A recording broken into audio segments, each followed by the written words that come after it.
everyone's like, "What the heck you doing? You don't have enough experience." I was like, "All right." Welcome to the Freedom Point Real Estate Podcast, where we talk about creating more time freedom through passive real estate investing. Passive investing in real estate challenges conventional investment wisdom. We are passionate about learning and sharing resources with others who are ready to transform their investing mindset. Quick disclaimer as always, I am not a CPA, I am not an attorney or a financial advisor. This is not financial advice, not telling you or anyone else what to do. The views and opinions expressed in these podcasts are provided for education and informational purposes only and are not necessarily the views of my employer. I'm glad you're here. Now let's dig in.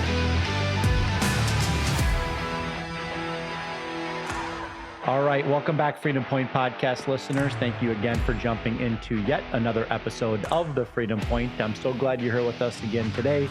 I've got an amazing guest, Atul Wahi. Atul, welcome to the show. Thank you, Jeremy. Glad to be here. Looking forward to our conversation. So thank you for joining. Atul is the founder and CEO of WiseSoft.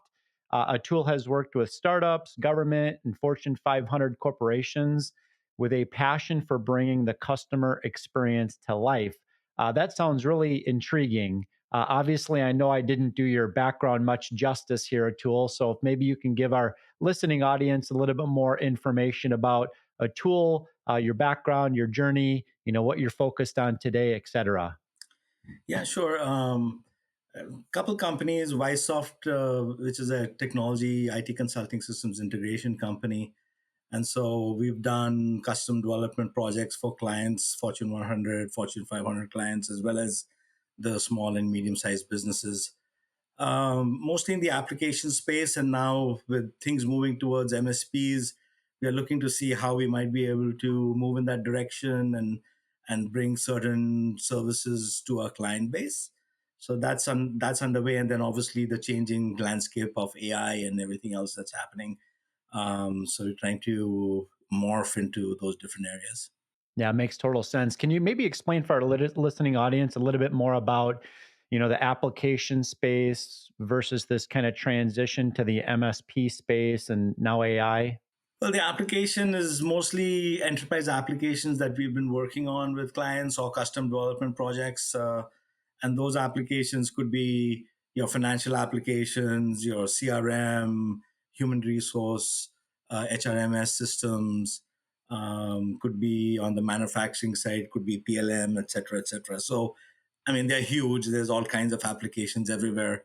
Our basic approach is to work with clients, understand what their needs are, then find a nice, sexy solution for them that is not just practical to their environment, but also within their budget and time constraints and so many other aspects of project management. With the MSP side, there's a lot with security and there's a lot with certain other things that need to happen, and those are getting more and more complex every day. And infrastructure is shared now more or less with even Amazon launching, and then all of your other service providers as far as hosted solutions, things like that. And so we're looking to see how and what we can provide our clients as far as services are concerned and adapt to that environment, so that one, we can not just extend it to our Fortune 100 clients, but also, push it down to the SMB where, they can consume the similar services, but at a reduced cost. Yeah, that makes total sense. I appreciate you explaining that, Atul. And I could only imagine in the space that you're in, adaptation has to be the focus, as well as providing service to your end user, especially in the way that the market continues to shift and certainly shift on an accelerated basis. Was there a particular defining moment in your past that led you to take this leap into entrepreneurship? Versus, shackling yourself to a corporate W-2? Uh, it's always been a dream since I was a kid. I mean, always wanted to have a company. My dad, I come from an entrepreneurial family, so to speak, and so, some people were in manufacturing of potteries, and dad was in PVC conduit pipes and all kinds of stuff. And I always wanted to do something. And then I came out here to the US, and I was like, okay, do I go back or do I do something here? So I said, well, let me at least try and establish something here while I'm here. And I worked for a few years, and then I started Wisesoft in '96, and it was a leap. And my everyone was like, "What the heck you doing? Yeah, you don't have enough experience." I was like, "All right, yeah, trial by error." Yeah, no, I love that, Atul. It was kind of the, figure it out later, make a mess and clean it up. What's interesting about your story that I hear all too often in the world of entrepreneurship, and that is, this kind of concept of taking risks, right? And I think that there's more entrepreneurs in kind of the small business world today that can attribute the reason why as a direct result of because their parents did that, right? And you could also say the same thing, I would say, about those that work for corporate America. It was kind of, people are typically tend to follow, the path that was previously laid out for them. Would you agree, with that in terms of your own personal journey, that it was really, your parents and their willingness to kind of bet on themselves is primarily the reason why, you ended up in this space as well? Probably to some extent, subconsciously, but at the same time, with at the time when I was transitioning into entrepreneurship, corporates were doing amazingly well and providing amazing opportunities and growth to professionals. And so it wasn't like the age old 30, 40 years ago when your parents were working and they worked in a job, dead end job for 30 years, and finally saw their pension and they could enjoy it for a little bit. um, and then there was a lot of pushback. Is like, why aren't you taking these corporate jobs that are just phenomenal? I mean, why do you want to start something now? I mean, there's it's not that easy. I mean, you get the advice of the practical advice from parents and relatives that have been through it, and then they're like, don't do it, it's too early, spend some more time in the but I was too excited to jump into it, so No, that's great. And I've been given the same, feedback over my, life in corporate America as well. And that is, this kind of concept of, getting out there, making some mistakes, falling on your knees, getting skinned up a little bit, kind of learning to be calloused in a way, right? So that when you get to the point where, the buck stops with you kind of a thing, you've already been through your fair share of, trials and tribulations. So, speaking of kind of that trials and tribulations in business, a lot of times entrepreneurs, especially those that are new to maybe small business ownership, they face some early challenges, when starting out. What were some of the biggest obstacles maybe that you faced, and how did you overcome them? I think the biggest obstacles I faced were um, was funding, and have being adequately funded with capital. um, and early on I was able to overcome them because we were able to get clients in that provided some of that, and then just bootstrap, as far as you know uh, pull a little bit from here, there, everywhere, and until you have those 3 or 4 months of revenue coming in that you can, maybe even 6 months of it before you can go to the bank and say, okay, I have revenue coming in, and then, get lines of credits and things in place. And when I started, um, I didn't realize the value of credit. I've taught my kids that, and so I barely had a credit card. I probably had most of them maxed out as a young person. Just going out and having a blast. And then suddenly you realize, oh, I need a line of credit. What am I going to do? Yeah, yeah. And the banks look at it and they say, well, your credit's maxed out. so, so then you start, realizing, and you pay down your credit, and you get wise. Uh, but um, but that is one thing that everyone should know if you're starting out, is pay attention to credit early. You know, don't use more than 30%, 40% of it. There might come a time where you might need it, but yeah, and as much as possible, try and make sure that you have a constant revenue stream coming in. Yeah, no, that's great. And outside of the funding and kind of the way that you bootstrapped, your business together, in kind of the world of entrepreneurship, what are some of the most common, challenges or mistakes, you see new business owners making when they first get started? And the ones that I made, because I was, such an optimist. So I would be working on a contract, and I'd be bidding on something, and I was like, I'm gonna get it. So, and I'd be planning ahead, on this on this thing, and then all of a sudden you don't get it. So you gotta have leave some contingencies for those kind of situations, and not be, have all your eggs in one basket. The other thing also is to expand your client base as much as possible. So, 10 10% or so of your revenues in any one client. So if something happens, you're not left in a difficult situation, which we were in one situation where we had a partnership, and the whole thing basically just got pulled out from underneath us. And so yeah, so that would probably be my worst investment ever. Yeah, no, I appreciate that you breaking that down. Really this kind of concept of having necessary contingencies in place, because not every path that you choose to chart out is going to make sense. But also the value of remaining consistent in your activities. This constant idea of expanding your client base and kind of diversifying where the revenue sources are coming from, and then of course this value of partnerships, right?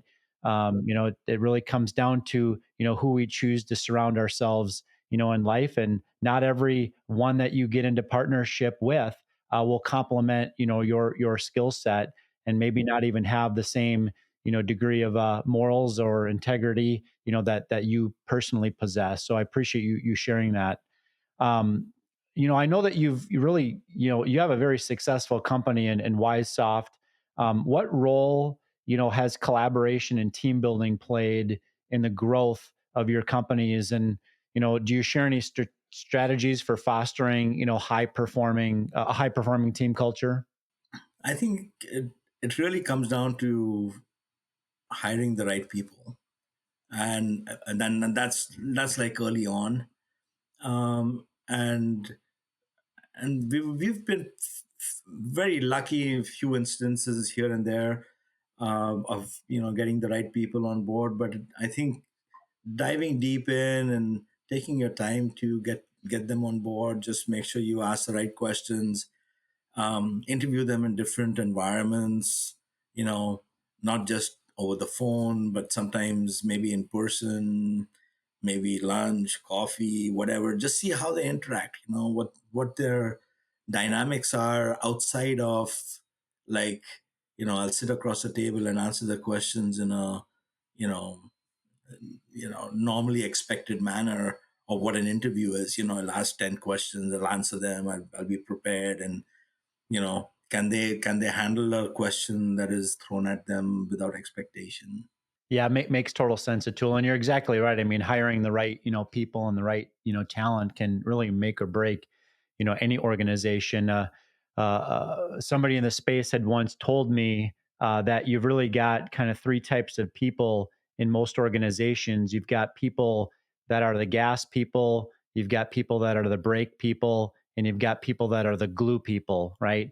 And it's important to have really a balance of people in all three of those different categories. And there's some great cultural assessment or cultural index tests out there that small business owners can have their workforce take to help ensure that they have that right balance in their organization, so that they can begin the process of, quite frankly, moving people into different roles that better are aligned with what their good at, so to speak, and certainly, making key hires, to fill potential gaps that might exist within that organization. I'm Zach Happenstall, CEO and co-founder of Rise 48 Equity. Our goal is to help you protect and grow your wealth by investing in large multifamily apartment buildings. We do all the work as far as sourcing these large apartment buildings from the brokers, doing all of the on-site management with our vertically integrated property management company, doing all the renovations with our vertically integrated construction company. We completely rebrand the exteriors. We will renovate the interiors to our full platinum level scope, which increases the value of the asset to get that profit margin for the investor. If you'd like to learn about how you can partner with us on these exciting opportunities, you can go to our website and set up a call with our team.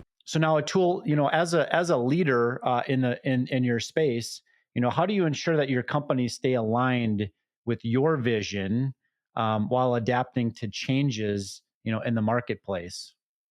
Well, it comes down to the people, but it's also comes down to your willingness to change, and sometimes your ability.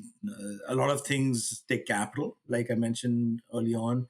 So when you have the capital, you're able to, you know, um, change focus or quickly change paths.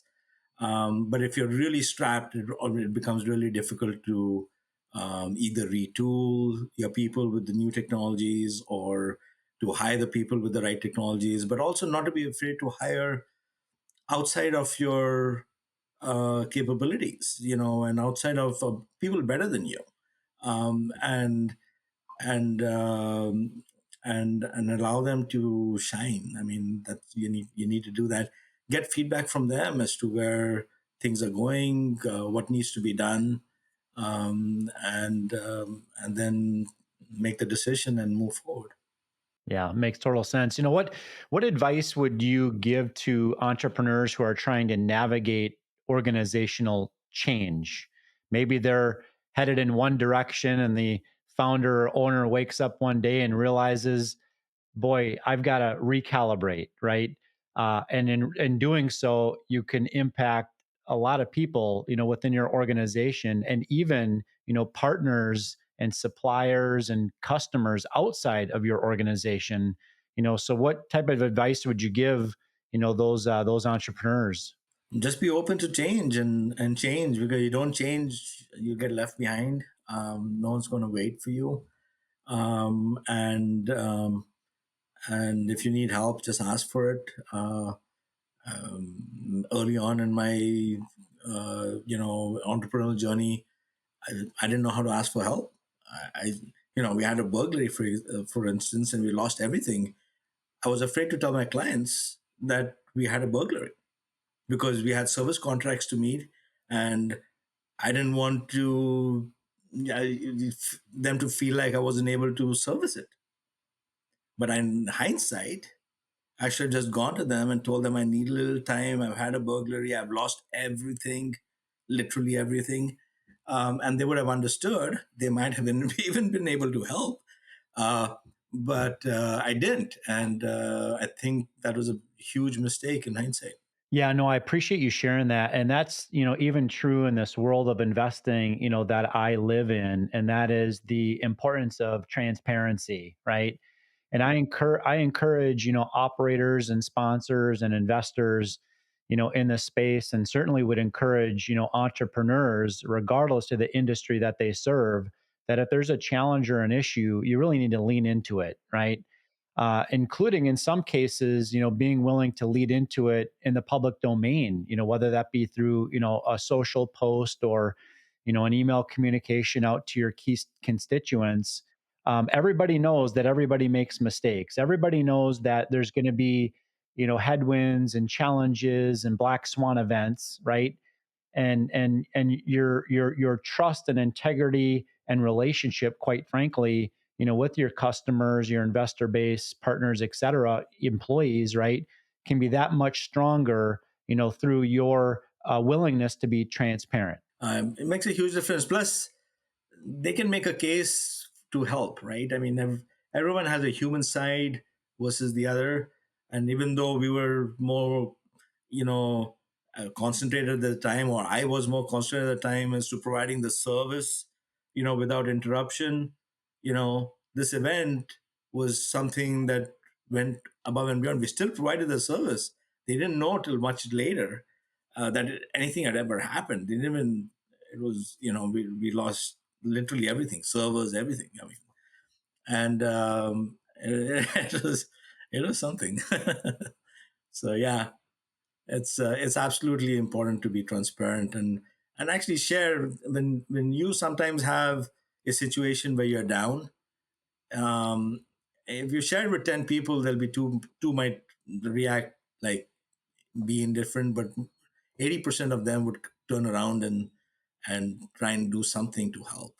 Yeah. Yeah. It makes total sense. But this is in large part an investing podcast. So I would love for you to tell our listening audience a little bit more about, kind of what you're focused on in terms of your own personal, investments. If there's any, decisions that you're planning to make as we, move throughout, 2025 and beyond. Well, we started in 2012, launched Jitso, which is our distribution company, the other company that we spoke about early when we started. And that company has a real estate and a renewable energy project opportunity that we're looking to raise funds on. And so one of the things that we're looking to do in 2025 um, is um, is to make sure that we get a fund started